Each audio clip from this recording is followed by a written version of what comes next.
El estudio de la historia del derecho es un estudio que implica una serie de dimensiones en quien se propone el estudio.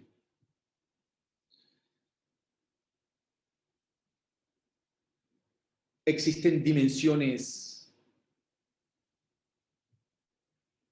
evidentes, como la dimensión analítica,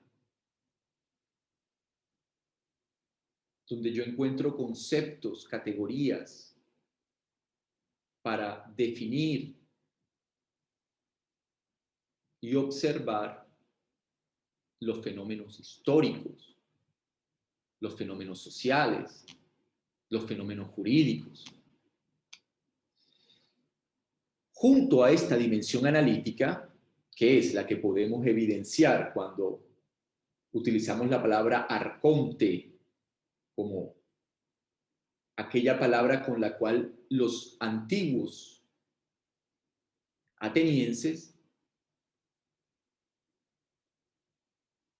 llamaban al magistrado, ya sea epónimo, Basileus,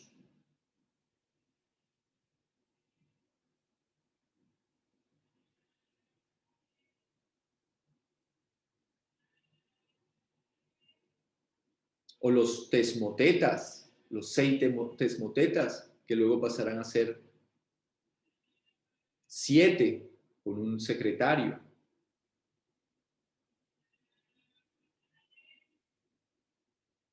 Estos conceptos con los que definimos, con los que conocemos una determinada historia del derecho, de la sociedad ateniense, en el siglo V antes de Cristo, a partir de unas reformas legales y de una ley escrita en unos axones, debe venir acompañada de una conciencia histórica por parte del estudiante.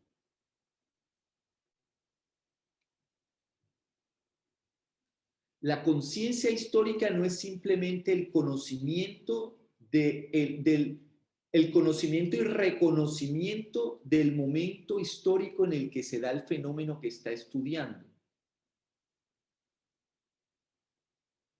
Una toma de postura implica una conciencia histórica del momento en el que se llevó a cabo el fenómeno histórico que se está estudiando. La dimensión crítica que acompaña a la dimensión analítica implica que el estudiante desarrolle no solo habilidades conceptuales para llamar feudalismo al feudalismo, para llamar manus a ese poder que se encuentra en manos del pater familia respecto a lo que es propio de él, a lo que le pertenece. Entre ellos, sus familiares. Por eso tiene una mano sobre las cosas y sobre los objetos.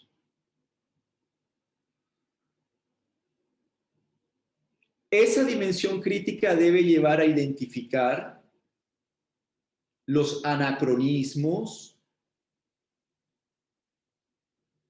para poder entender mejor el derecho de nuestro tiempo. Esta asignatura tiene un plan trazado con unos objetivos que se encuentran en la parcelación. Yo no los estoy inventando ahora, no los estoy improvisando. No estoy dando esta clase por primera vez, ni por segunda, ni por tercera, ni por cuarta. Ya son años en los que he entendido que este debe ser también el propósito. No es la historia por sí misma, es la historia para qué. Y la historia para qué es para lograr contribuir en la formación de juristas con criterio, pero sobre todo con conciencia histórica del lugar en el que se encuentran ahora mismo ubicados, no solo en el territorio, en el planeta, sino en el mundo en el que vivimos. Nosotros vivimos en un mundo que no es el mundo de la naturaleza. Nosotros vivimos en un mundo que es construido.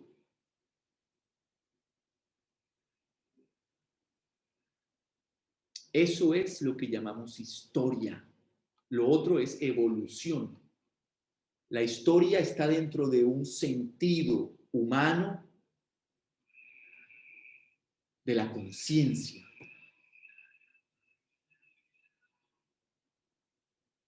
Entonces, para lograr eso, a las 10 de la mañana, con todavía 1 hora y 25 minutos para trabajar, me propongo, así como en la clase pasada, traer a la clase, más que venir a contarles las diapositivas y leérselas, para que eso se entienda como una clase que nunca podría yo entender como eso es una clase. Por favor, ¿por qué no me envía las diapositivas? Yo me las leo y luego discutimos en clase. Pero es como eso que me vas a dar la clase leyéndome diapositivas. O leas tú, o leo yo, o leemos en grupo. ¿Qué hacemos? Hacemos un grupo de lectura, un grupo de oración, hacemos algo. Pero no puede ser una clase para discutir, para plantear cosas. Si no, entonces cada quien véanse los videos de Socioteca y me escriben, nos vemos así de pronto con una videoconferencia y nos hablamos. Hola, ¿cómo están? ¿Todo bien? Ajá. ¿Y quién ha leído? ¿Quién no ha leído? Y listo. Ah, bueno, entonces leamos ahora todos en grupo. Traer ejercicios a clase. Esta es una ciencia, ¿no? Esto es algo serio, son ciencias sociales. O sea, no, la historia no es, a ver, cuéntame una historia, cuéntame una historia. Dice una canción de Caifanes, cuéntame tu vida. Cuéntame tu vida.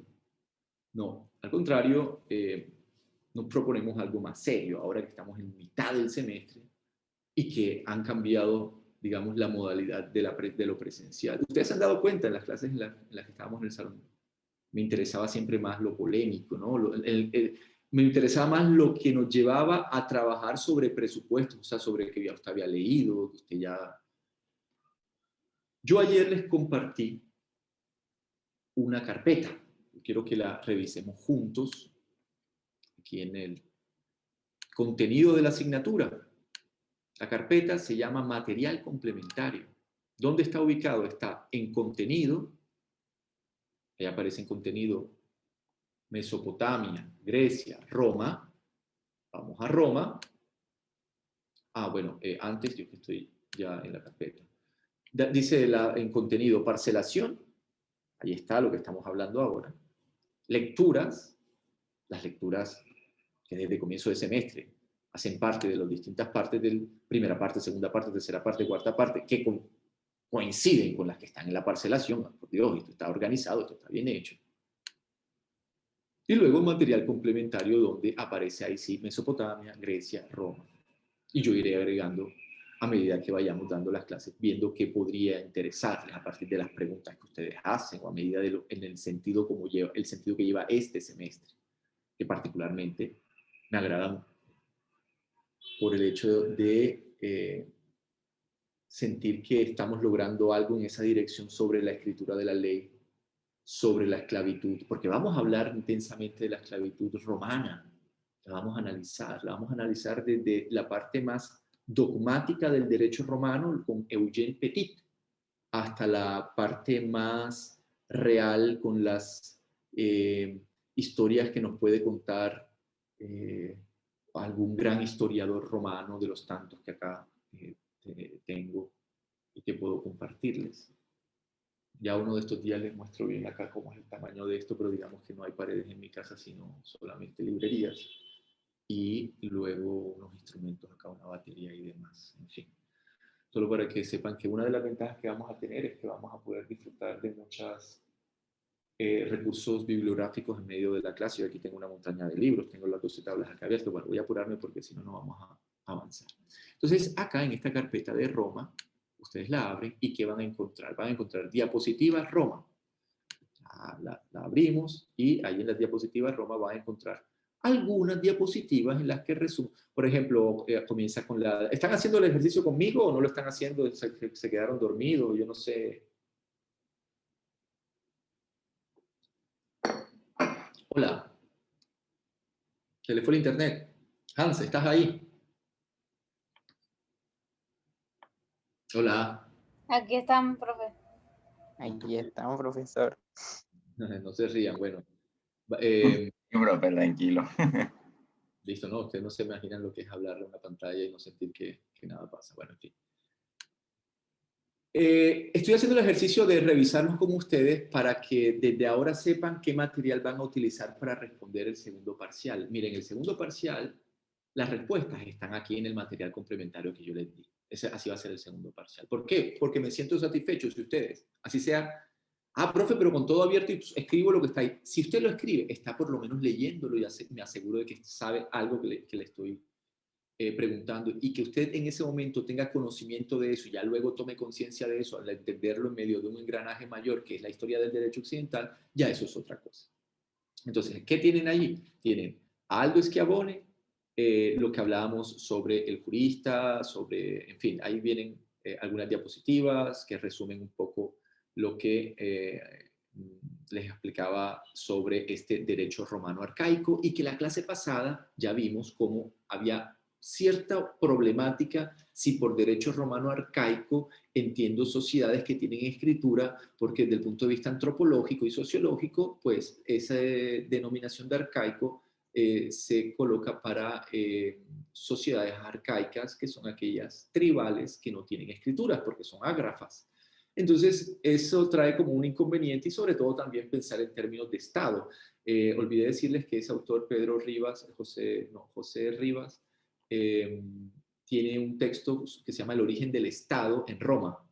O sea, cuando yo lo cuestiono, no estoy negando sus trabajos, sus obras, simplemente que me parece que la utilización de la palabra Estado, que es una palabra moderna, que es una palabra que responde a un fenómeno moderno y a una organización o forma de organización moderna, que es la de la forma de Estado, que es el Estado monárquico, como aparece en Francia con Luis XIV, y que la teorización política, sobre todo de tradición europea, ha definido, por ejemplo, con Jean Baudin y muchos otros autores, y luego más adelante con Max Weber, que el Estado es un fenómeno moderno. Sin embargo, muchos autores, como el mismo Max Weber, habla de la burocracia en Egipto o el Estado en Mesopotamia, pero siempre entre comillas o haciendo alusión a que no es el Estado moderno. Entonces, por eso digo, a veces sería como necesario entender que la civitas romana pasó de ser un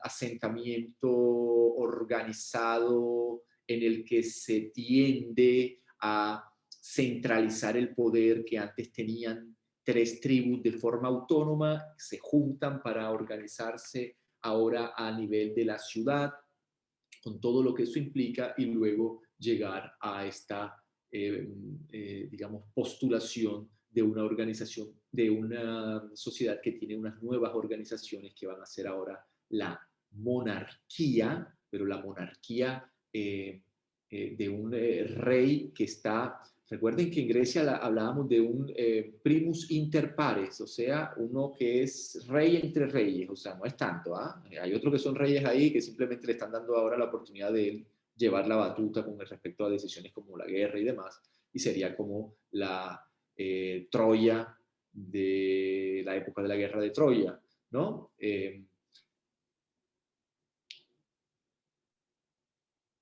Esa Roma... Profe, si no estoy mal, es como la Grecia de Agamenón. Sí, claro, claro, es la de Agamenón. Estoy pensando en Agamenón. Estoy pensando en Agamenón porque Agamenón es un primus inter pares. Es a él a quien a ver, vamos aquí. A quien se refiere la Ilíada de Homero. Creo que ustedes van a disfrutar esto porque lo hice el otro día con los estudiantes de una especialización a quienes les estaba dando historia del derecho occidental, y estábamos hablando de los griegos y los romanos. Esta es una edición se las estoy mostrando acá en la pantalla, es verdaderamente especial. Esto más o menos, lo que les estoy mostrando, que es un libro de Cofanetto, se dice en italiano, esto es un libro italiano, de la editorial Einaudi. Einaudi fue Luigi Einaudi, uno de los editores más importantes que existió en Italia. Es una obra, digamos,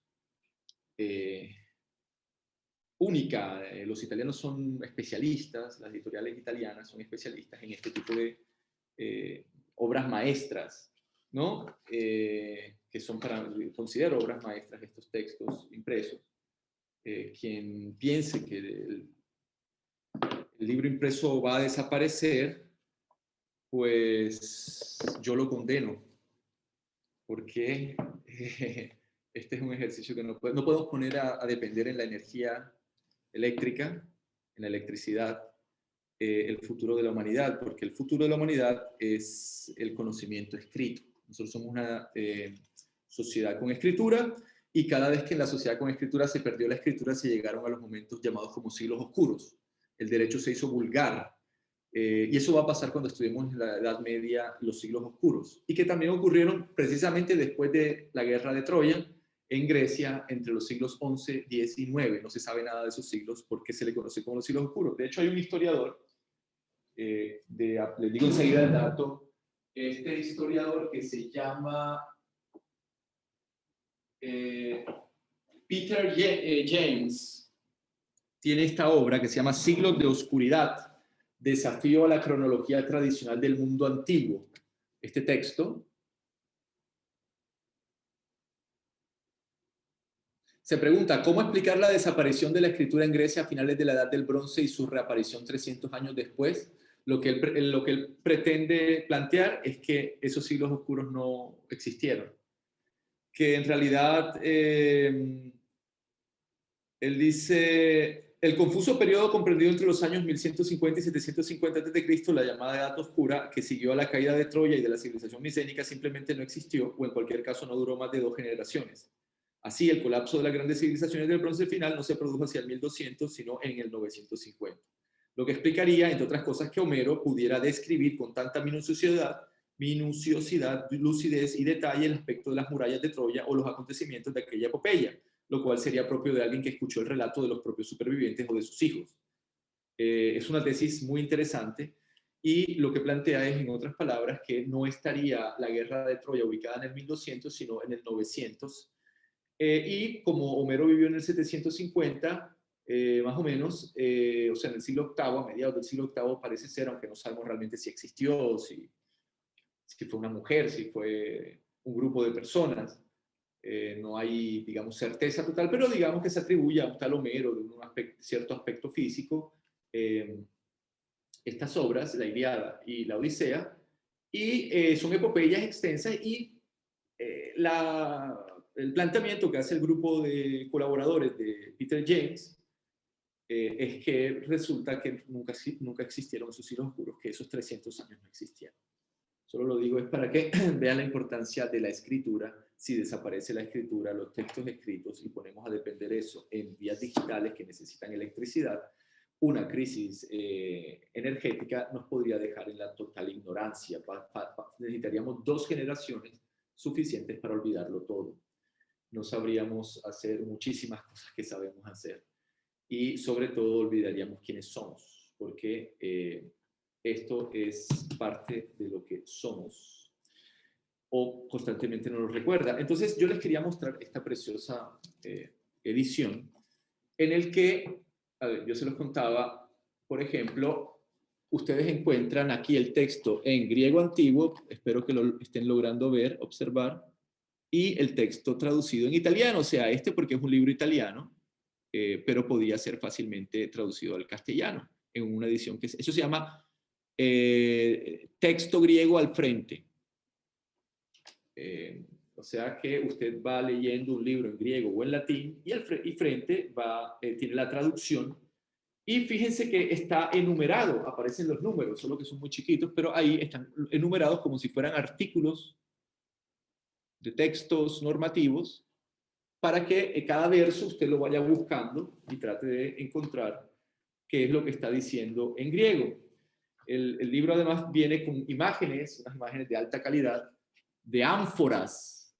Son unos recipientes hechos en terracota o hechos, por ejemplo, como este que tengo acá. Se lo puedo mostrar. Aquí tengo uno.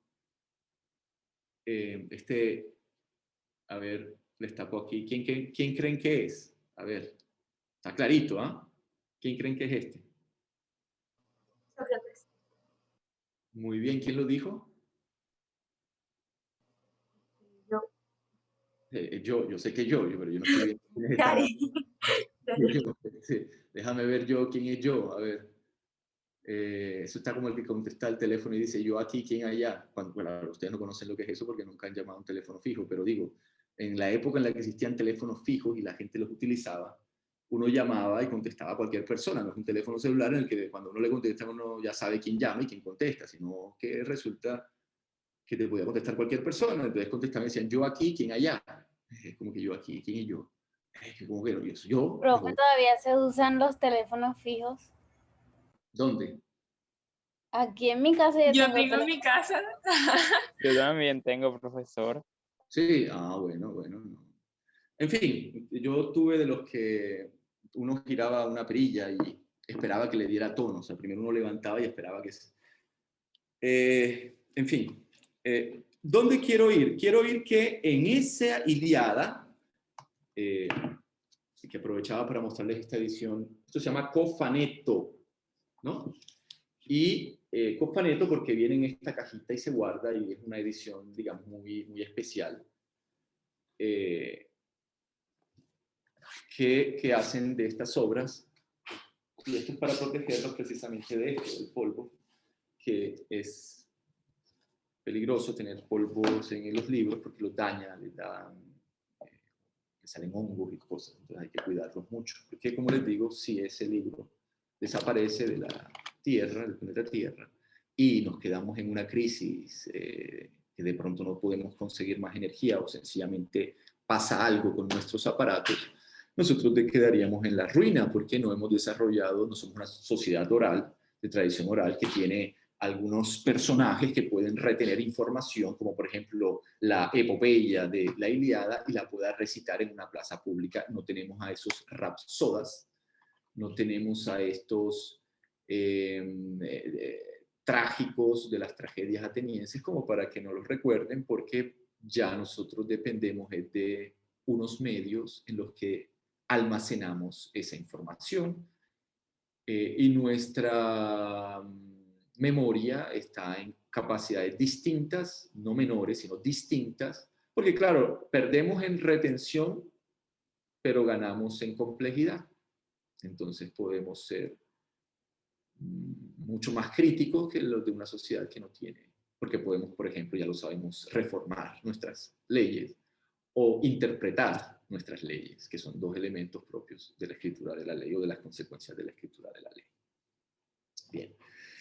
Que, aclarando esta, digamos, idea de una Roma que ya hemos dicho podemos llamar arcaica, pero por arcaico debe entenderse algo distinto a lo que se denomina normalmente en sociología o en antropología dentro de teorías evolutivas como arcaico. ¿Por qué? Porque arcaico normalmente se le atribuye a algo que es previo a la ciudad. Y aquí estamos frente a un fenómeno urbano.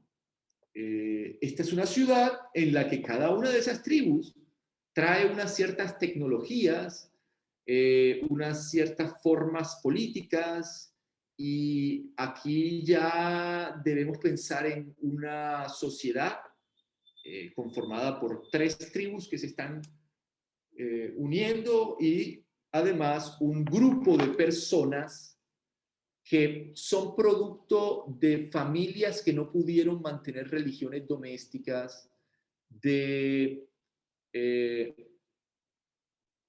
reduci, se dice en italiano, de, digamos, caídos de guerra, ¿no? Personas que cayeron en esclavitud y quedaron libres, pero no tienen familia y que van a ser llamados la plebe. Esa Roma plebeya patricia plebeya, primero patricia sobre todo, y ya luego conquistando espacio los plebeyos, no es una ciudad que podemos describir históricamente de una vez por todas, sino es una constante transformación la que debemos advertir en esta ciudad. Va a ir pasando de una forma, digamos,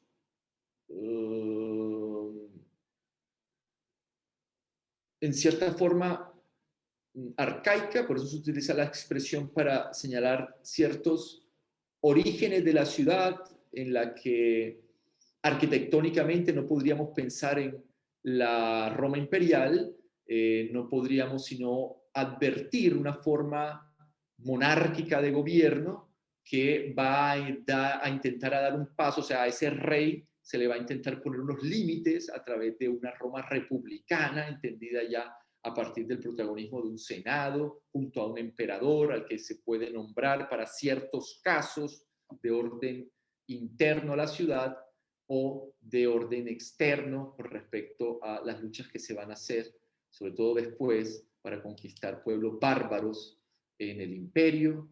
Y es evidente que esa ciudad se irá transformando constantemente. Ya luego también podemos ver esos elementos arquitectónicos. Entonces, como estamos tratando de entender el derecho romano, y lo primero que estamos advirtiendo es que así como la ciudad romana, el derecho no será uno solo. Ahora hemos conocido, antes de Semana Santa, le hemos dedicado un espacio con mucho detenimiento, fue una explicación lenta, pausada, de este origen del ius romano, donde los primeros juristas son los pontífices encargados de la sapiencia pontificial, ¿no? De todos estos responsum y de todo este conocimiento hermético alrededor del ius. Y por otra parte, el pater familias, protagonista en la realización de los ritos, de la ritualidad propia de esta gestualidad y de esta vocalización que va a constituir el primer modelo de esta técnica de disciplinamiento, que va a ser un modelo basado en la repetición, en la conservación. Y por eso aquí hay una forma religiosa de derecho en Roma. Pero esto no es en sí mismo, no podemos definir esto ya como el derecho romano, sino como el origen del ius romano. Porque ese conocimiento, ese ius romano, va a comenzar a tener, digamos, una contraparte. Y esto es importante porque a veces, incluso en este texto que tengo en mis manos aquí, que se llama Ley de las 12 tablas, que es de lo que quiero que hablemos en esta parte de la clase, la Ley de las 12 tablas, se considera esta Ley de las 12 tablas e incluso uno de los textos que estamos acá en las diapositivas y en el material complementario de la asignatura, que es Juan Iglesias. Este es un libro de Derecho Romano, él es un profesor de Derecho Romano español. Tenemos varios pasajes que ahora les voy a decir cuáles son de esta obra de Julio Iglesias. Entonces, este de Juan Iglesias, Julio Iglesias es el cantante, este es Juan Iglesias. Entonces, esta edición, por ejemplo, considera la Ley de las 12 tablas como una expresión sublime de lo que sería el ius civilis, que es como se le conoce en las distintas fases del derecho romano a esta fase del derecho de esta ciudad que está, digamos, apenas en sus orígenes, hacia el siglo VIII, 753, señalan algunos historiadores, de la fundación de la ciudad romana, pero que no viene de la nada, sino que viene de 3 agrupaciones, de 3 tribus, que a la vez vienen ellas con un material tecnológico, con una cultura, unas estructuras normativas, unas estructuras valorativas, ciertas divisiones del trabajo internas, unas ciertas creencias, unas ciertas autoridades, unas ciertas formas de tomar decisiones, es decir, no vienen de la nada, sino que ya vienen con unos elementos que nos llevan a considerar que no pueden ser pensadas iguales a las anteriores. Me pide la palabra acá Sofía, le escucho, Sofía. Pero, o sea, el derecho romano se originaría en en la religión, ¿cierto? O sea, como que todo empieza por la religión. Sí. Ok. ¿Dónde más has visto eso, Sofía? No, es que hace poquito, bueno, yo estuve a viajar en Cartagena y estaba con mi familia y estaba con unos amigos de ellos y hay uno de ellos que le gusta mucho leer sobre el derecho romano. Uh-huh. De hecho, se estaba leyendo un libro allá y ahora no recuerdo qué estábamos hablando y él nos empezó a explicar que más o menos allá no era mucha por decirlo así, como el agrado que tenían con la religión. O sea, que sí, la religión en Roma, en sus inicios, eso siempre había sido como un problema. O sea, lo habían visto como un problema, no era algo que comenzó y las personas, por decirlo así, como que estuvieran de acuerdo o apoyaban eso, sino que por mucho tiempo fue como un problema siempre. O sea, lo veían como algo, no sé, como algo de interés material, por decirlo así. La religión. Sí, o sea, eso fue lo que medio de lo que más o menos nos explicó, fue lo que yo le entendí. Entonces yo le dije como, ay, sí, estoy próxima a dar eso en mi materia de historia del derecho, porque él también es abogado. Okay. Bueno, y yo le pregunto, usted hacía decía antes eh, que hay una tendencia a la separación de lo jurídico y lo religioso. Entonces yo le pregunto, ¿usted ha leído la lectura El legado jurídico de Roma?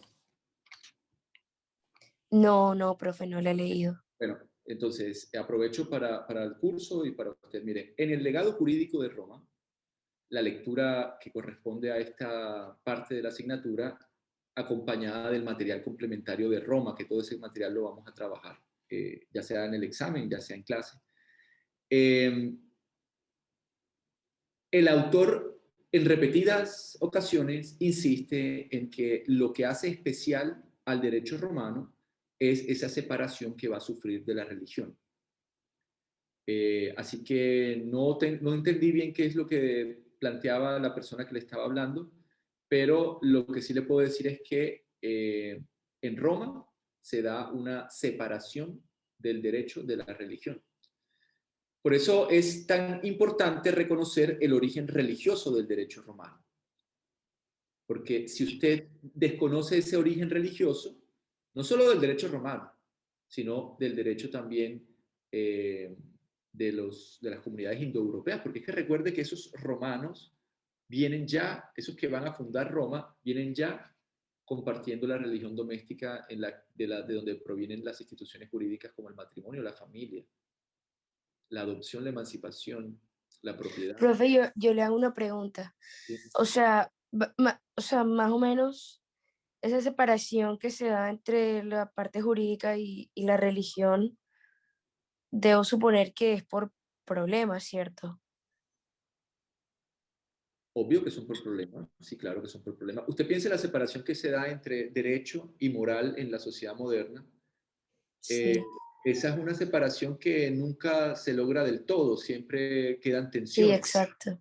Siempre quedan tensiones. Entonces, ellas son frutos de problemas, claro, de problemas. ¿Cuáles problemas? Bueno, unos problemas que llevaron a muertes diarias de 200 personas en Europa, que era la muerte, que era la época de la guerra de religiones, de que es la que está describiendo Thomas Hobbes en su Leviatán, cuando Hobbes dice que haya una sola autoridad, y por eso él está a favor del statute law.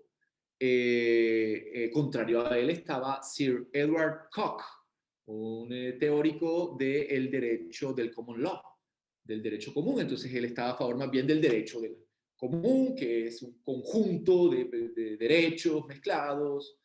Entonces, no, Hobbes decía, no, un solo derecho, porque si no, esto es lo mío, tal, y ahí no hay un monopolio de la autoridad legítima. Entonces, sí, claro que es por tensiones y por problemas. Gracias por las preguntas, me parece bien interesante señalar eso. Bueno, vamos entonces a desarrollar esto que les quiero proponer ahora, y es ver cómo hay un primer intento por socavar las bases de ese jus arcaico. Ojo con esto, ¿ah? Cierro la presentación para poder entrar en materia, la presentación del material complementario que hay para yo ya dedicarme a lo que quiero plantear.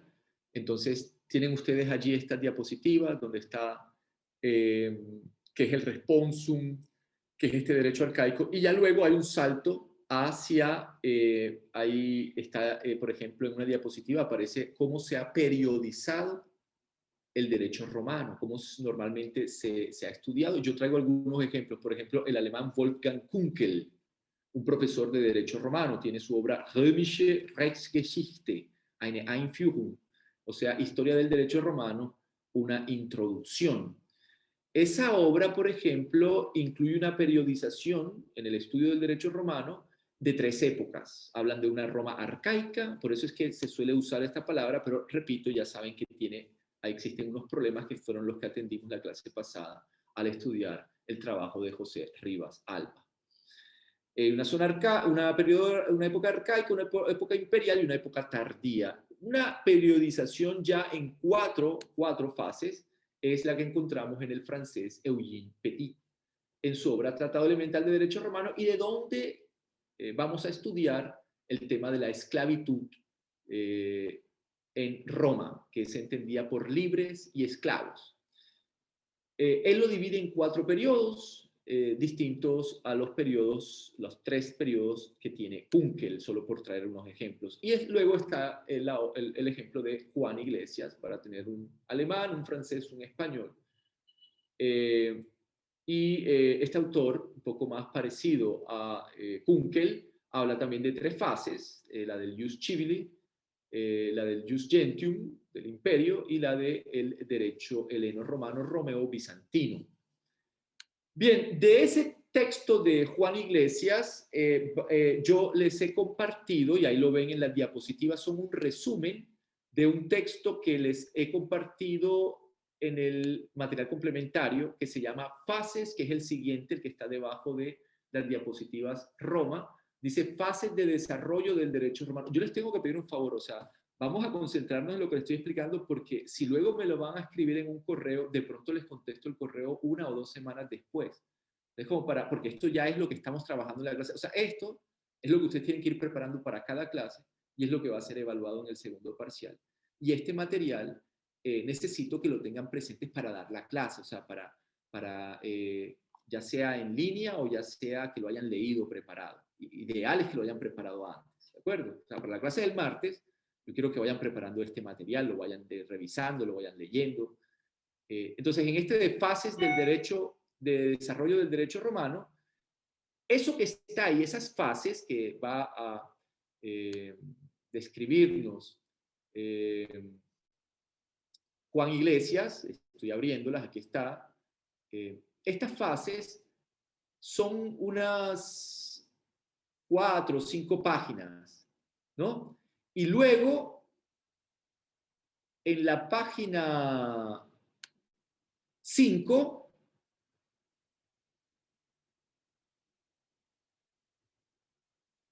la página 6, donde ya comienza a hablar de la costumbre, va a hacer un listado de lo que pueden ser llamadas las fuentes del derecho. Ojo con eso, las fuentes del derecho. Aparece la costumbre, aparece la ley, ¿cierto? Aparece el plebiscito, el senado consultus, las constituciones imperiales, los edictos de los magistrados, Y luego habla de la ciencia jurídica, de lo que es la jurisprudencia. Son 18 páginas que tienen allí, en el que se hace una explicación de las distintas fases del derecho romano, pero sobre todo luego se toca el tema de las fuentes del derecho. Yo eso te lo voy a explicar la próxima clase, detenidamente, las fuentes del derecho romano. Luego tienen estas ideas romanas del derecho. Perdón, en las diapositivas, para cerrar las diapositivas, aparece resumido en varias ideas esa lectura, es decir, no pueden pedir más. Le pongo la lectura y les pongo unas diapositivas para que entiendan la lectura. Yo no sé si eso sea esté bien de mi parte consentirlos tanto, pero es para invitarlos, para provocarlos, para hacer esto algo que les interese realizar. Porque les repito, la educación no es que alguien le diga algo a otra persona. La educación implica una disciplina y un esfuerzo personal de sacrificio, leyendo, estudiando, analizando, comprendiendo, preguntando, cuestionando. Y eso no lo puede hacer el profesor por usted. Eso lo tiene que hacer cada uno. La educación no es más que el cultivo del espíritu. Usted debe encargarse del cultivo de su espíritu porque nadie más se puede encargar. No porque nadie quiera encargarse, es que no se puede. No se puede. Bien, entonces luego, más adelante, encuentran en la diapositiva...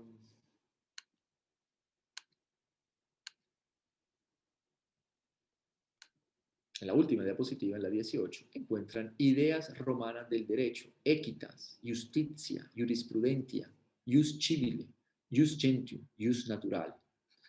Bueno, eso que está ahí, en esa última diapositiva, es lo que encontramos en el material complementario. Estoy cerrando acá los que ya hemos analizado. El material complementario que dice ideas romanas del derecho. Lo voy a abrir para que lo vean, para verlo juntos, ya que aparece entonces jus, aparece lo que es el jus, y ahí tienen comentarios de Gallo, de Ulpiano, sobre lo que se entiende por jus, qué es el jus, qué es el fas, son 18 páginas también aquí, qué es equitas, qué es justitia, jurisprudentia, tria juris precepta, jus publicum, jus privatum. La división entre derecho público y derecho privado es romana. Aquí lo pueden encontrar. Esa división no está en Grecia y uno de los grandes estará después, pero no en la Grecia de la Atenas del siglo V. Y ese es de los mayores anacronismos, así como pensar que Aristóteles era un jus naturalista. Los alumnos de Aristóteles tal vez, pero no Aristóteles. Jus scriptum y jus non scriptum, jus comune y jus singulare, jus civile, jus gentium, jus naturale, que ese ya pasa luego más adelante al jus civile y al jus honorarium. Ojo con ese jus honorarium, es bien interesante. Ya tendrán tiempo para revisar todo esto. Entonces, esas ideas romanas del derecho van complementadas de esa diapositiva 18, de la diapositiva. Luego hay una lectura que se llama Prudentia Juris. Aquí les debo el dato de la autora. Es un libro monográfico excelente y que es sobre la Prudentia Juris, creo que se llama el texto. Y el capítulo se llama La jurisprudencia romana como Prudentia Juris. Esta es una lectura de las lecturas más interesantes que he conocido sobre, aquí hay solo 7 páginas, que en realidad son 14 porque ven que son de 2 páginas. Me gusta porque lo plantea en términos de ese valor supremo para los romanos que es la prudentia, saber qué es eso que se entiende por prudentia y qué es la jurisprudencia y cuáles son las fases de la jurisprudencia en Roma, en cada una de estas épocas en que se caracteriza esa jurisprudencia. Ahí lo ven, la jurisprudencia romana como ciencia del derecho, pero diferente de la concepción actual de esta en los autores alemanes y anglosajones, que hablan de jurisprudence en Alemania y de jurisprudence en países anglosajones, como Estados Unidos o como Inglaterra.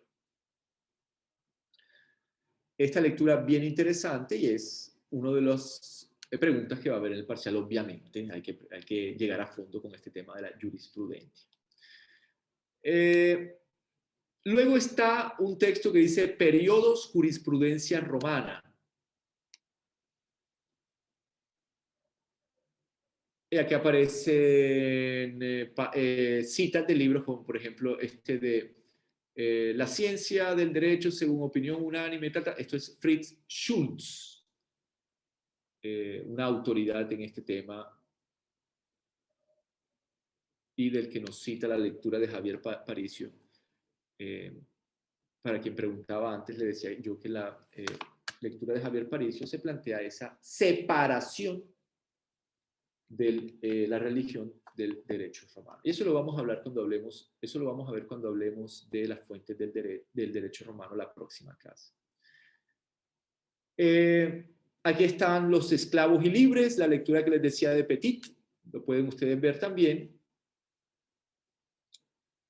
De su tratado elemental de derechos romanos, yo lo tengo por aquí, allá está el tratado. De ahí vamos a leer la parte correspondiente al libro primero de las personas, y hablaremos de los esclavos y los libres, hablaremos de la ciudadanía, de los ciudadanos y de los no ciudadanos dentro de las personas libres. Hablaremos del alieni juris, sui juris, de los ingenuos, de los libertos o libertinos. En fin, ese es las personas alieni juris, las sui juris, y seguramente hablaremos también de otras cuestiones relativas a la esclavitud romana, tal como nos los habíamos propuesto desde el comienzo del semestre, con estas ciertos preocupaciones que desde el inicio tenemos respecto a la esclavitud, respecto a la escritura de la ley, respecto a la misoginia, respecto a la... ¿quién me recuerda nuestras palabras claves que estamos desarrollando en el semestre como ideas o temas con los que podemos ir conociendo esa historia del derecho, pero también viendo su relación estrecha con estos fenómenos? ¿Recuerdan que está también la guerra, la tierra, la propiedad de la tierra? ¿Qué más? La esclavitud, la libertad, la familia. La esclavitud, la libertad, la familia, la guerra. Y el inicio del patriarcado. El inicio del patriarcado y la continuación de ese patriarcado en una sociedad altamente patriarcal como lo va a ser la romana. Bien, para ya cerrar este material complementario, la presentación de este material complementario, quiero que vean y que en este momento abran, o si quieren yo se los puedo compartir. Vamos a compartirlo mejor. Un material, se me acaba de cerrar todo lo que tenía abierto, pero voy a abrirlo aquí rápidamente. En el contenido de la asignatura les compartí un material bien interesante. Se trata de un texto que se llama, tiene como título, es un texto de 153 hojas, no, tranquilos. Aquí hay varias cosas para la curiosidad de ustedes. Se llama Tablas cronológicas o ilustración sinóptica de la historia externa del derecho romano, fragmentos de las leyes de las 12 tablas y sentencias del edicto pretorio y edilicio por Hubble.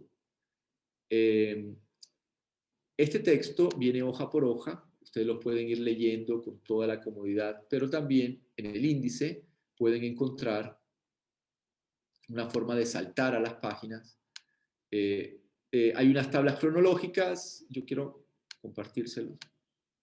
Vamos a cerrar esto y vamos a cerrar esto. ¿Dónde están ustedes? Vamos a compartir esto.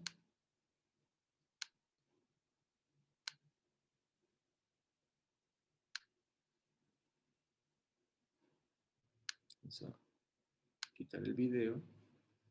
Bien. ¿Me confirman que están viendo esta tabla cronológica conmigo? Sí, señor. Sí, dice. profe. Muy bien, gracias.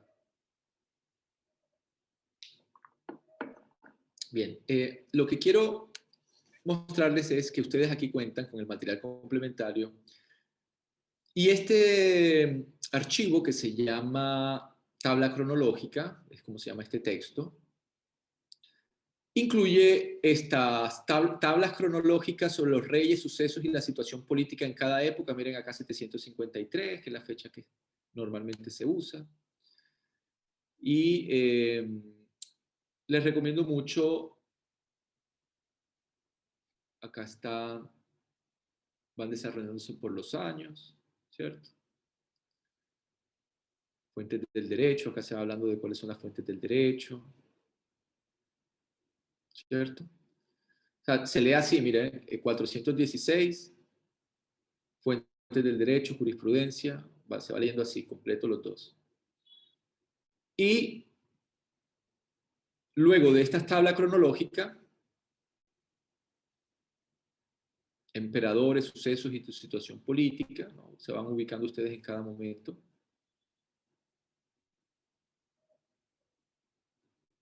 Viene la ley de las 12 tablas. Tabla alfabética, leyes y plebiscitos, de todo lo que va a haber en este texto. Si ven, es un texto extenso, les dije, 153 páginas. Viene la duodecim tabularum, el textus fragmentorum duodecim tabularum, son la ley de las 12 tablas. ¿No? Te las voy a dejar aquí. No voy a compartirlas así, se las voy a compartir, voy a dejar de compartir y se las voy a compartir desde... ¿dónde está? Voy a compartírselas para que sea mejor desde el texto. O mejor, ¿saben algo? Ustedes, pongo la cámara y ustedes, para realizar bien la explicación, y ustedes luego lo revisan, porque yo lo tengo acá impreso también, y lo puedo ir leyendo acá, para que pueda hacer la explicación, digamos, más directa. Bien. Ahora, ¿qué es lo que, y también por mis apuntes, que lo que voy a plantear es, quiero plantearlo con una cierta rigurosidad.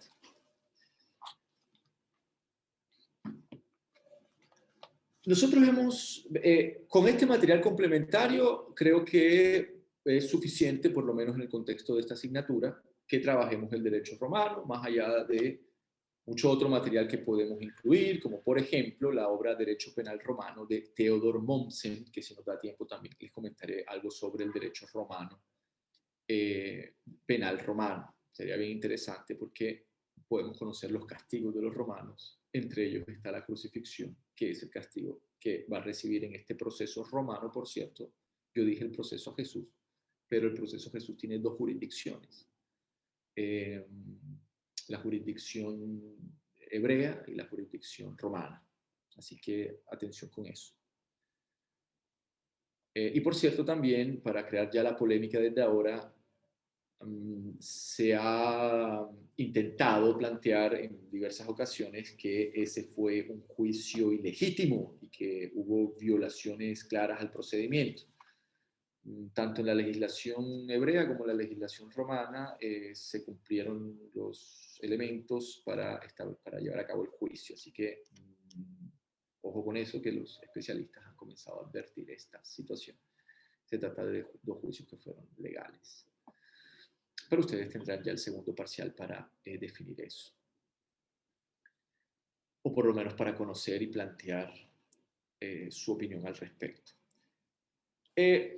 Bien, en este momento en el que hemos conocido el origen del derecho romano, es decir, el jus romano de la época arcaica, si queremos ubicar como época arcaica, que es el siglo VIII, en el que nace la ciudad y en el que estamos viendo estas costumbres que traían ya las tribus que se van a organizar en una ciudad.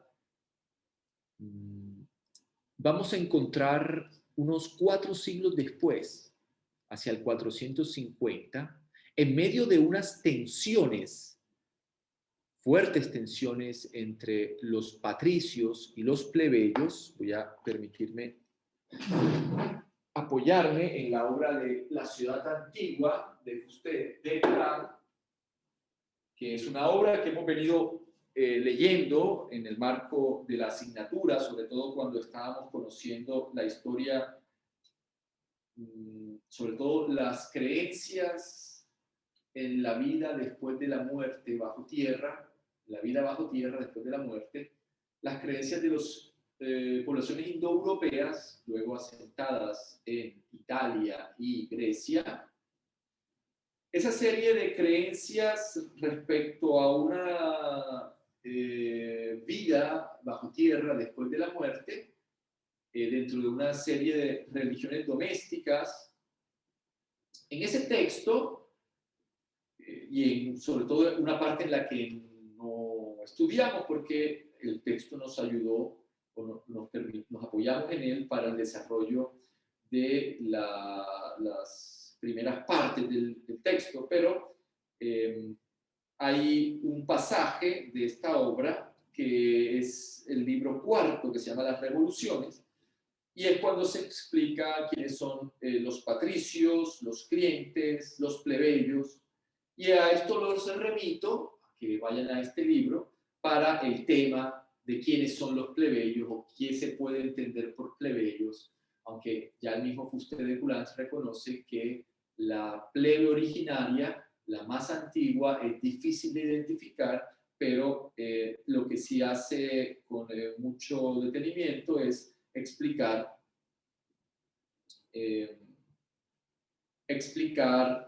la tensión política que existe entre plebeyos y patricios. En la página 230 de mi edición, que es la edición de Editorial Porrúa, pero sencillamente en el libro cuarto, capítulo segundo, se habla de los plebeyos.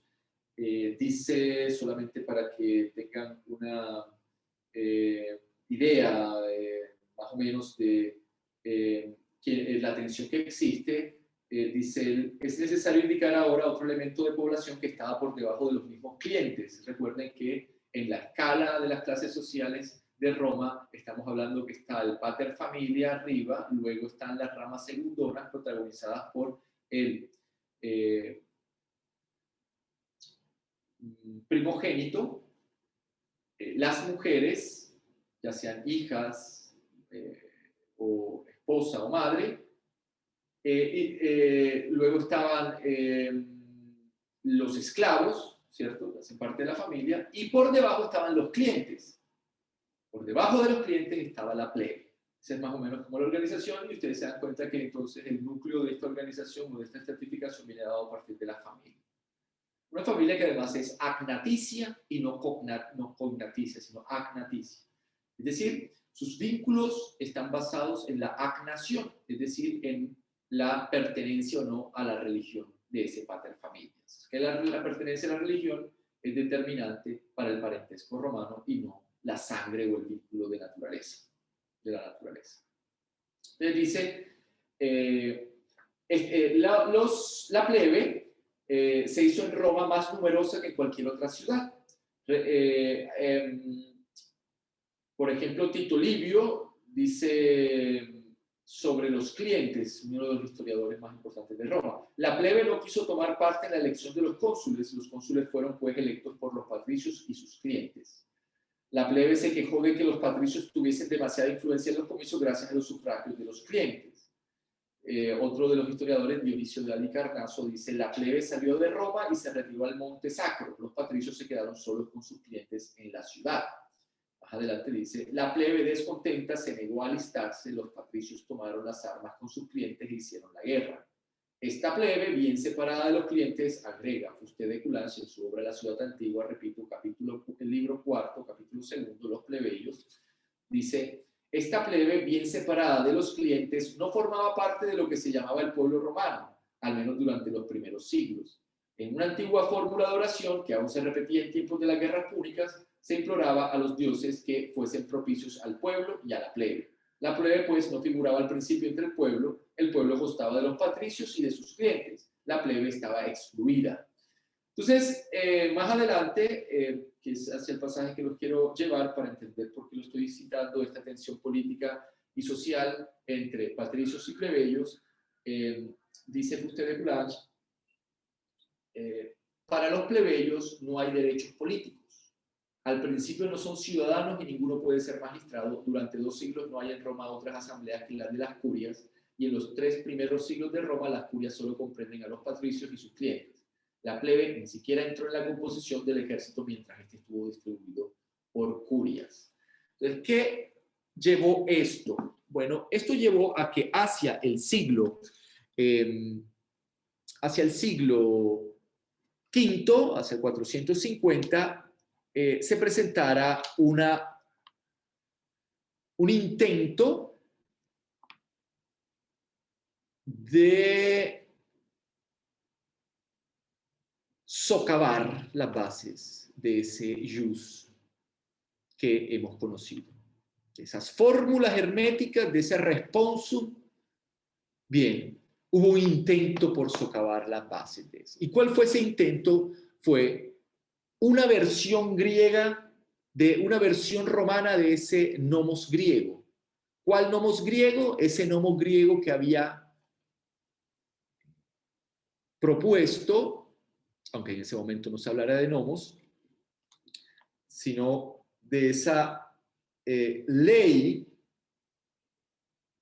de Solón, de esa reforma, de esa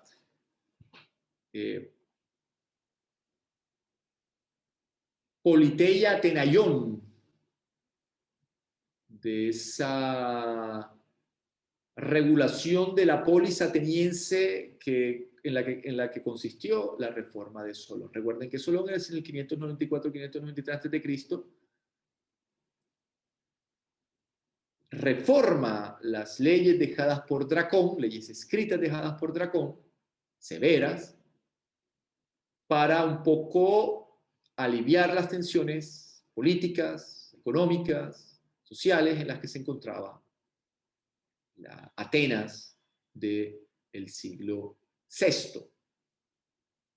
Bien, en el siglo V los romanos van a enviar una comisión para que estudie en Grecia la reforma de Solón. Y lo va a hacer porque hay un interés de los plebeyos por ejemplo, permitir matrimonios entre patricios y plebeyos que estaban prohibidos. Y todo esto lo estoy haciendo para plantearles que cuando vemos la ley de las 12 tablas, no podemos o tendríamos que advertir que hay dificultades al considerar, como lo hace este texto, la ley de las 12 tablas, editado por la editorial Tecnos, con un estudio preliminar, traducción y observaciones de César Rascón García y José María García González, en el que se plantea que este texto, lo voy a leer textualmente para que quede claro, así como la clase pasada hicimos un ejercicio analítico y crítico frente a lo que se planteaba sobre derecho arcaico y derecho primitivo en el jus romano, lo mismo quiero que hagamos en este caso con la ley de las 12 tablas. Ahora con otro contertulio que es este texto. En este texto se asevera lo siguiente.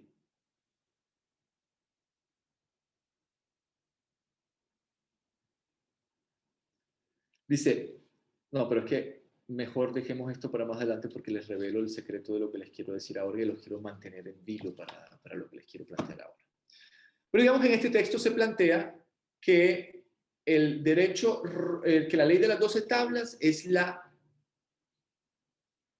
expresión más representativa de lo que es el jus civilis romano, el jus que hemos venido estudiando. Es totalmente lo contrario. No tiene nada que ver con el jus romano ni con estas frases herméticas de los pontífices. Y espero que estén ubicados, por favor, si han hecho el esfuerzo de llegar hasta esta altura de la clase. Son las 11 de la mañana. Necesito que se concentren en este momento. Vamos a hacer unos 20 minutos más, pero necesito para que aprovechemos todo lo que hemos articulado hasta este momento, porque todo lo que hemos hecho es una presentación y una preparación para lo que ahora se va a decir.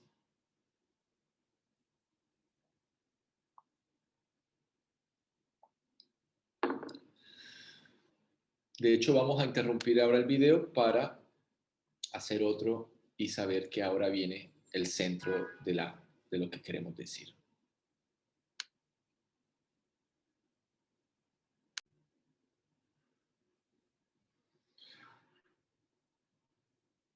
Comúnmente se considera la ley de las 12 tablas una expresión representativa del ius civile, del ius romano propio de esta época de los inicios de la ciudad de Roma, de la civitas romana.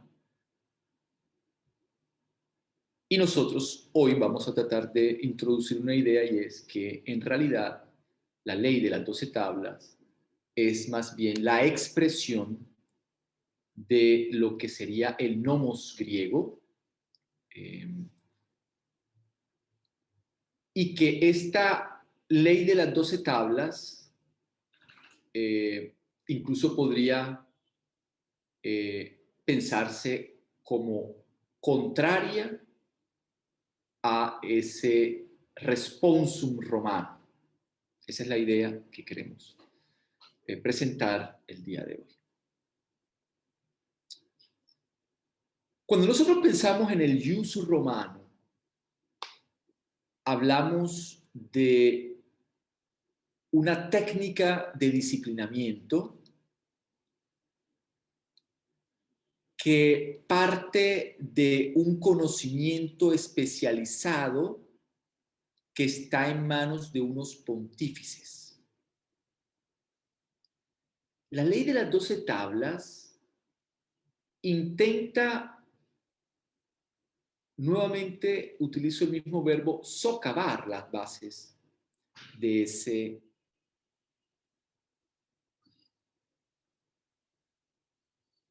edificio sobre el que está construido. Todo lo que implica religiosamente, todo lo que implica sacrificialmente, por eso cuando antes se formuló la pregunta sobre si existía una tensión entre la religión y el derecho, que es evidente, pero que, ojo, podría llevarnos anacrónicamente a considerar que el derecho romano se separó de la religión, cuando hay que advertir que el derecho romano nace de la religión y luego se separa de la religión. Ese modelo de ley, entendida en términos del nomos griego, que ya hemos estudiado, ese modelo normativo, o más bien ese modelo de la política y de la ley propio de Grecia, no va a ser el caso de Roma. Por eso la ley de las 12 tablas va a fracasar como proyecto político. El ius va a permanecer en manos de un restringido círculo de sabios. Dice Schiavone, por ejemplo, que le había construido alrededor un conocimiento técnico y exclusivo, distinguible bastante rápido, ya sea de la experiencia religiosa, ya sea de la política. Que no solamente se va a separar el ius romano de la religión, sino también de la política. Por eso no es el modelo griego del nomos. O sea, en Roma la política nace junto a este saber técnico que es el ius. Un saber que reivindicaba para sí mismo todo el disciplinamiento social de los presupuestos familiares y patrimoniales de la ciudadanía política de los patres, y que organizaba según modelos peculiares una mentalidad y un tejido cultural ya muy estratificado. El primer núcleo de una verdadera técnica del ius, de una jurisprudencia.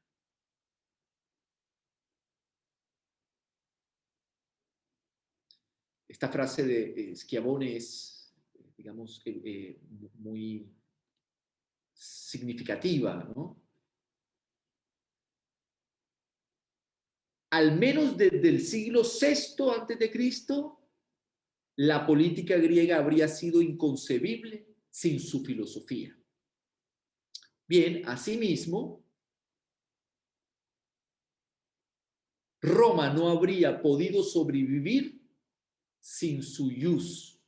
Esto es lo que plantea Aldo Schiavone en su obra Ius, la invención del derecho en Occidente, que es en quien nos hemos apoyado para este análisis del derecho romano, que denominan los autores o caracterizan los autores o califican con la idea de un derecho romano arcaico. La ley de las 12 tablas, y ustedes lo van a ver en las diapositivas de Juan Iglesias y lo van a ver en la lectura de Juan Iglesias de las fases del desarrollo del derecho romano, que la ley de las 12 tablas aparece como una de las más importantes expresiones del ius civil. Pero resulta que la ley de las 12 tablas no es ius, es nomos. Y es producto de unas tensiones. Nosotros nos podemos ubicar hacia ese siglo V, mediados del siglo V. Hacia el 462 a.C., enfrentados patricios y plebeyos, el tribuno Terentilio Arsa propuso el nombramiento de 5 magistrados que redactasen unas normas con el fin de suavizar la situación de los deudores y que eliminaran la prohibición de matrimonios entre patricios y plebeyos. Pero la propuesta no fue aceptada, por lo cual los plebeyos, como respuesta a la actitud patricia, reeligieron durante 8 años consecutivos a los mismos tribunos, elevando su número de 5 a 10 en el año 457 a.C. Estoy leyendo lo que narra este estudio preliminar de César Rascón García y José María García González de la ley de las 12 tablas en esta edición de la editorial Tecnos, que recomiendo y que se encuentra en la biblioteca de la Universidad del Norte. En el 454 a.C. propusieron de nuevo la idea de una ley, los plebeyos, la idea de una ley igual para todos, ¿no? Que recuerden esa idea de una ley igual para todos, tanto para patricios como para plebeyos, hace recordar a qué palabra griega, ¿quién me lo dice?, que habla de la igualdad de la ley para los iguales, obviamente, es decir, para los eupátridas. Bueno, la palabra es, recuerden, isonomía, y es esa palabra que va a introducir y a darle mucha importancia la reforma de Clístenes del 507 a.C.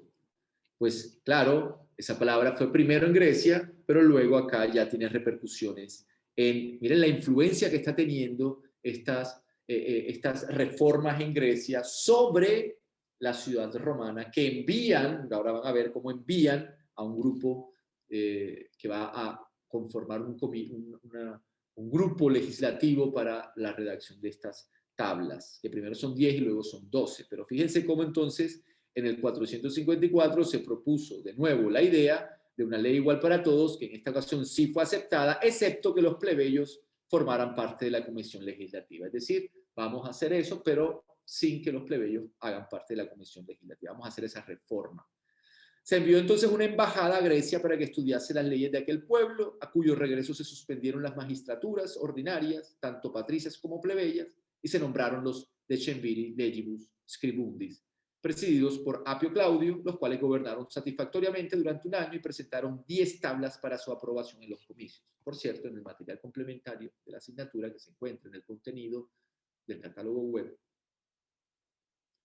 encuentran también la forma de organización del poder en Roma en los distintos fases. O sea, hay una de la fase, digamos, de la monarquía en los orígenes, luego la fase republicana, la fase imperial y luego la fase del Bajo Imperio.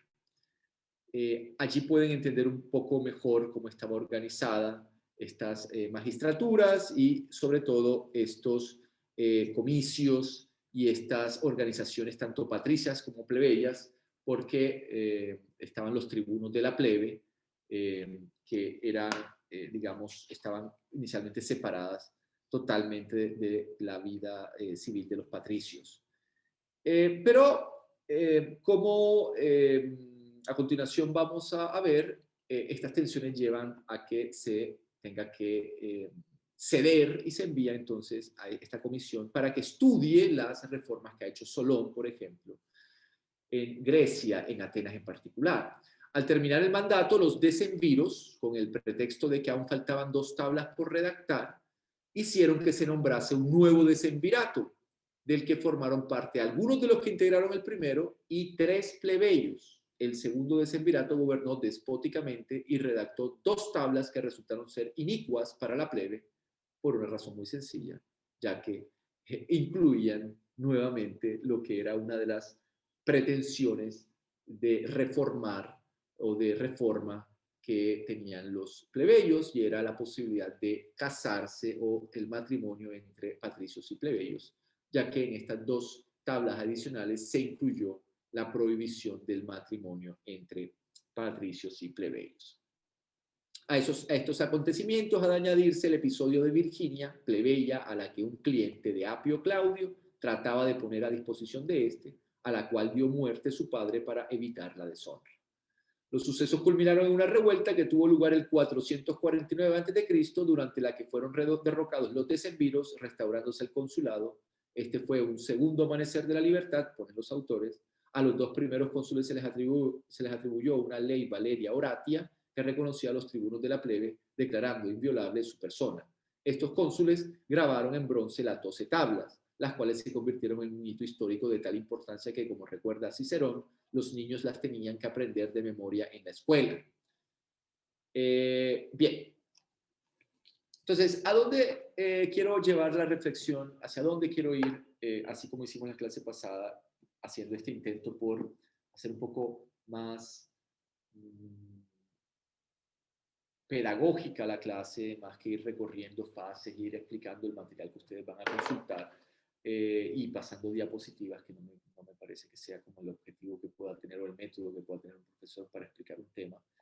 He propuesto esta problemática anterior en cuanto a la denominación del derecho romano arcaico la clase pasada, y hoy quiero poner en dudas esta idea de entender la ley de las 12 tablas como una máxima expresión o como una de las expresiones representativas de este ius civilis que estamos conociendo, es el ius de las chives, de los pater familia, que es el ius de los responsum, y que esos responsum parecen más bien la temis, ¿no? ¿Recuerdan la temis, que eran estas sentencias de ancianos basadas en la religión doméstica, en el oikos, y que se contrapone al nomos de la ciudad?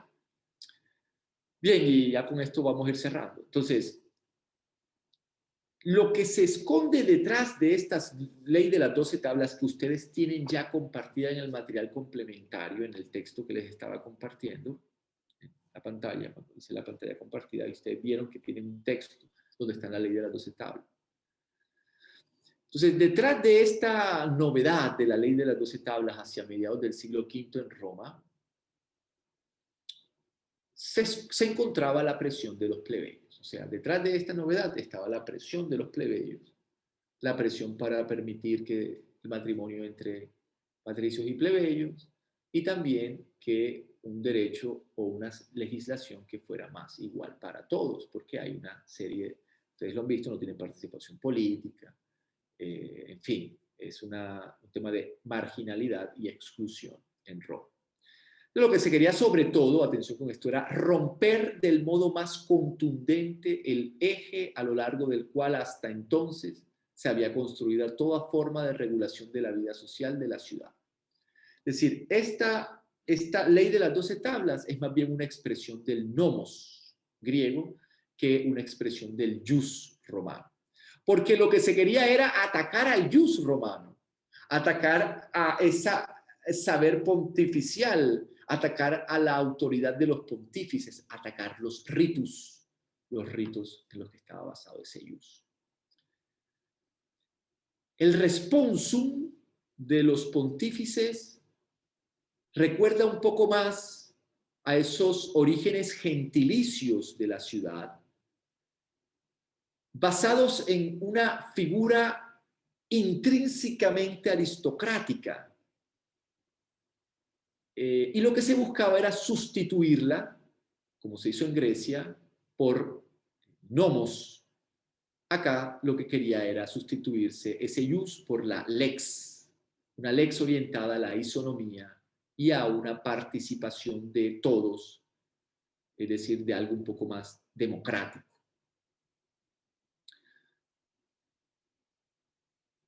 Lo que se buscaba, en otras palabras, era un grupo de leyes escritas que se hicieran conocidas a todos a través de la escritura, que fueran escritas en estas tablas, y que a través de la escritura de estas leyes fueran conocidas por todos, patricios y plebeyos. Eso fue lo que se intentó en el 450, 452, en Roma, con estas leyes de las 12 tablas. Por tanto, nosotros podríamos entender mejor ahora, y los quiero llevar para cerrar esta idea a lo que será el tema de la próxima clase, que va a ser las fuentes del derecho romano. Yo les quiero pedir que cerremos la clase con esta idea que trae la lectura del legado jurídico de Roma. Yo les voy a pedir que vayamos a la página 22 de la lectura, por favor. Página 22 de la lectura. Profe, qué pena, no le escuché muy bien lo de la lectura. ¿Podría repetir, por favor? Página 22 de la lectura, el legado jurídico de Roma.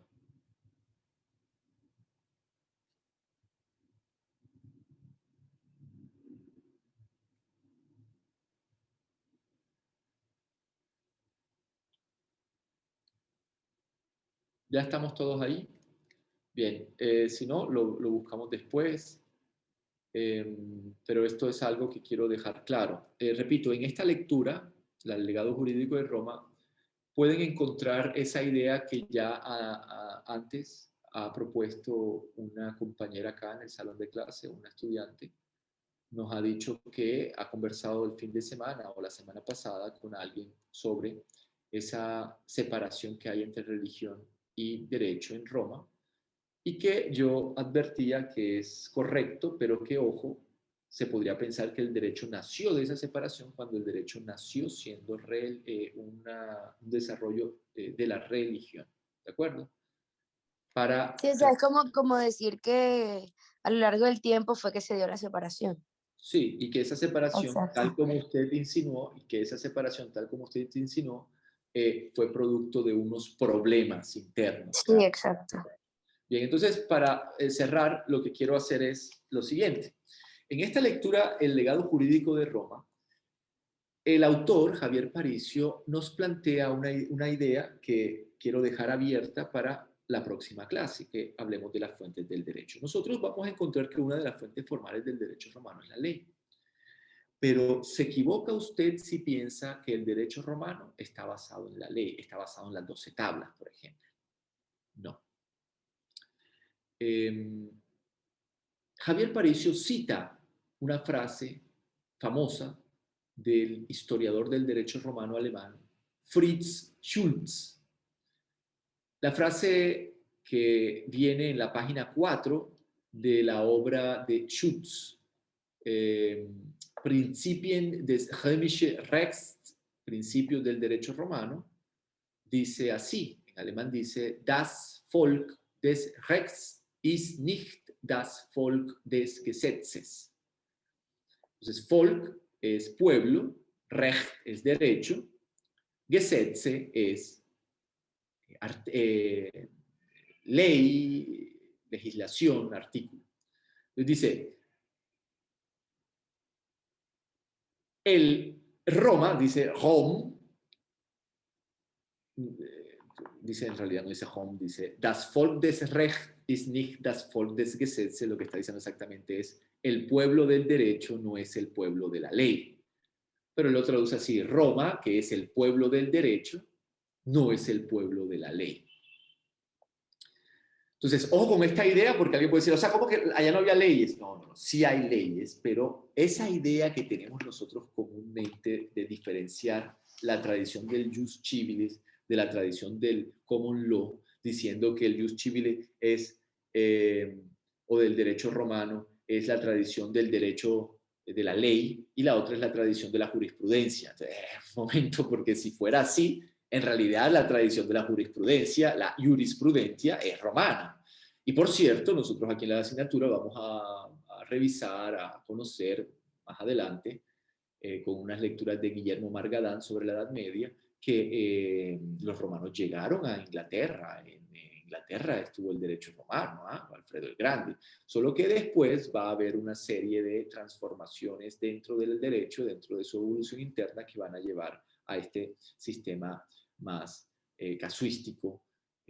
Pero el derecho romano es casuístico, ¿no? Y es a donde quiero apuntar. Entonces, en el derecho romano, atención, nos dice Javier Paricio, la ley es fuente primordial de derecho. Eso es correcto. En los juristas de la época clásica del derecho romano, la ley funciona como referente. Ejemplos: Pomponio, Gayo, Papiniano, estos tres grandes autores del derecho en la época clásica, Pomponio, Gayo y Papiniano, para ellos la ley funcionaba como referente. Pero, dice Javier Paricio, si consideramos que la solución de los problemas jurídicos concretos no depende con suma frecuencia de una simple subsunción de los mismos a lo dispuesto en una ley, o en un senado consulto, o en el edicto, entonces se hace necesario acudir al jurista, cuyo pronunciamiento se realiza a la luz de su saber jurídico, teniendo en cuenta los principios y las rationes decidendi precedentes, sin perder nunca de vista las peculiaridades del caso y buscando ante todo la solución justa del mismo. Javier Paricio, le estoy diciendo la página que les he señalado antes. La jurisprudencia no es una más entre las fuentes del derecho, sino una bien diferente a las otras y la que proporciona unidad a todo el ordenamiento jurídico. Por esa razón, Pomponio decía, no puede existir el jus si no existe el jurista. Entonces, es este momento en el que el jus está saliendo de la religión, pero a la vez no se está homologando a la ley. Porque esa ley acá no es entendida como el nomos griego, sino como una fuente formal de derecho. Ese derecho no es simplemente la ley es una fuente de ese derecho. Ese derecho es una técnica de disciplinamiento que ahora va a comenzar a ser ciencia y que va a tener unos expertos, unos especialistas, unos juristas republicanos que van a separarse de esos ritos del derecho romano arcaico. Bien, detengo la grabación